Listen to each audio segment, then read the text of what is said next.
Que Dieu vous bénisse. Je suis contente d'être parmi vous ce soir. Je me sens chez moi. Je remercie le Seigneur de me faire la grâce de pouvoir dire ce qu'il a fait dans ma vie. Et je vais vous dire comment j'ai rencontré le Seigneur. J'ai grandi dans un foyer où il n'y avait pas du tout le Seigneur. Il n'y avait pas du tout la lumière, il y avait plutôt les ténèbres. Il y avait de l'angoisse, il y avait de la tristesse, il y avait de la dispute. Il y avait tout ce qu'un foyer ne voulait pas avoir, sans rentrer dans les détails. Et puis, quand je suis née, ma mère elle a eu un calcul au rein. Et au lieu de lui enlever le calcul, ils lui ont arraché. Et en l'arrachant, ils lui ont abîmé tout son rein et son urtère. Et c'est ce qui l'a amené à quelques années dans un lit avec de la fièvre. Et puis en tant qu'enfant, quand ta mère elle est malade et que ton père il n'est pas là, il fait sa vie dans le monde, automatiquement ça crée des angoisses. Tu ne peux pas dormir la nuit, tu dors avec la lumière allumée. Et puis c'est ce que je vivais. Et puis un jour, la maladie de ma mère, elle se dégrade.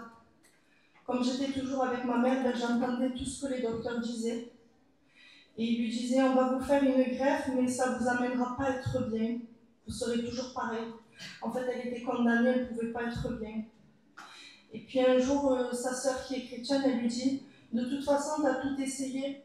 Pourquoi tu ne viendrais pas à la réunion? Un serviteur, il t'imposera les mains et tu seras guéri. Et elle a dit, oui, c'est vrai, je vais demander à mon mari. Et puis mon père, il lui a dit oui. Et on est venu à cette réunion semblable à celle de ce soir. Ma mère, elle s'est approchée à l'imposition des mains. Et puis ça a été la réunion qui a bouleversé notre foyer. D'un foyer de misère, le Seigneur il nous a rendu la lumière dans notre foyer.